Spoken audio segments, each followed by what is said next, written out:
Friends అందరికీ నమస్కారం. ఏపీలో మరో సంచలన సర్వే. ఎవరికి ఎన్ని సీట్లొస్తాయనేదైతే గనక ఒక సంస్థ సర్వే చేపట్టింది. దానికి సంబంధించి ఎవరికి ఎన్ని సీట్లొస్తాయని అయితే వెల్లడించింది. ఆ వివరాలు ఈ వీడియోలో తెలుసుకుందాం. వీడియో స్కిప్ చేయకుండా పూర్తిగా చూడండి. అప్పుడే మీకు కంప్లీట్ ఇన్ఫర్మేషన్ అయితే అర్థమవుతుంది. అలాగే ఇంకా ఎవరైనా మన ఛానల్ సబ్స్క్రైబ్ చేసుకోకపోతే వెంటనే సబ్స్క్రైబ్ చేసుకోండి. ప్రభుత్వం నుంచి వచ్చే ముఖ్యమైన అప్డేట్స్ మిస్ అవ్వకుండా మీరు ముందుగా తెలుసుకోవాలి అనుకుంటే ఛానల్ని సబ్స్క్రైబ్ చేసి ఫాలో అవుతుండండి. అలాగే వీడియోని ఒక లైక్ చేయడం మర్చిపోకండి. మీరు లైక్ చేయడం వల్ల మరింత మందికి సమాచారం చేరుతుంది. ఇంక వివరాలకి వెళ్ళిపోదాము. ఎలక్షన్ టైంలో అనేక సంస్థలైతే సర్వేలు చేపడుతూ ఉంటాయి. ముఖ్యంగా చూస్తే ఏపీలో ఎన్నికలకు పట్టుమని 2 నెలల వ్యవధి కూడా లేదు. ఏ క్షణమైనా కూడా ఎన్నికల షెడ్యూల్ ప్రకటించే అవకాశం ఉంది. మరోవైపు ఎన్నికలకు ఎలక్షన్ కమిషన్ అన్ని ఏర్పాట్లు చేస్తోంది. ఇప్పటికే పెద్ద ఎత్తున ఐఏఎస్, ఐపీఎస్ అధికారులను కూడా బదిలీ చేసింది. ఇక కింది స్థాయి సిబ్బందికి సైతం స్థానచలనం తప్పలేదు. మరోవైపు రాజకీయ పార్టీలు ఎన్నికల ప్రచార సభలను ప్రారంభించాయి.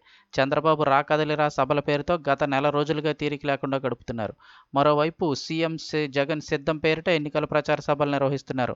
ఈ నెల 4 నుంచి పవన్ పొలిటికల్ టూర్లకు ప్రణాళిక వేస్తున్నారు.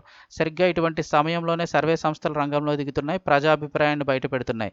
కొద్ది రోజుల కిందటి వరకు వైసీపీకి అనుకూలంగా సర్వేలు వచ్చిన సంగతి తెలిసిందే.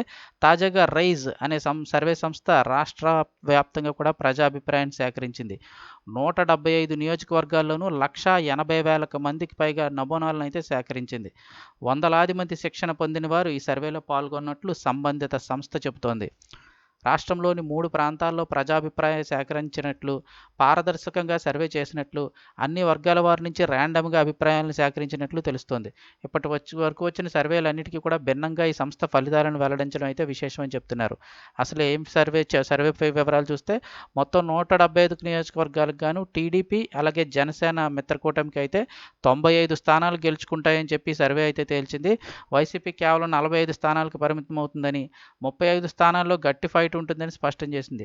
ప్రధానంగా కోస్తా, ఉభయ గోదావరి, ఉత్తరాంధ్ర జిల్లాల్లోని టీడీపీ, జనసేన కూటమి స్పష్టమైన మెజారిటీ సాధిస్తుందని సర్వే అభిప్రాయపడింది.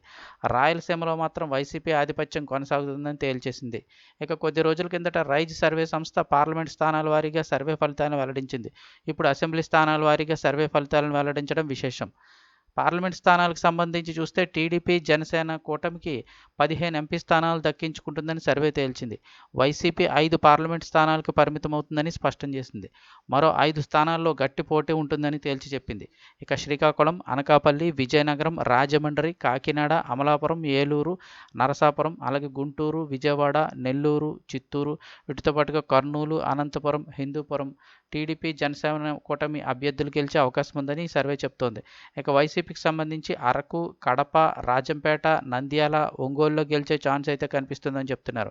ఇక విశాఖపట్నం, నరసరావుపేట, అలాగే మచిలీపట్నం, బాపట్ల, తిరుపతి పార్లమెంట్ స్థానాల్లో గట్టి ఫైట్ అయితే ఉంటుందని సర్వే తేల్చడం విశేషం. అయితే ఈ సర్వే ఫలితాలు సానుకూలంగా రావడంతో టీడీపీ, జనసేన శ్రేణుల్లో హర్షాతిరేకాలు అయితే వ్యక్తమవుతున్నాయని చెప్తున్నారు. అయితే ఏది ఏమైనా కూడా ఎన్ని సంస్థలు సర్వే చేసినా ఫైనల్ రిజల్ట్ అనేది అయితే ఎన్నికల తర్వాతే తెలుస్తుంది. కాకపోతే కొన్ని సర్వే సంస్థలు అయితే కనుక ముందుగానే వారి యొక్క ఫలితాలను అయితే వెల్లడిస్తూ వస్తాయి.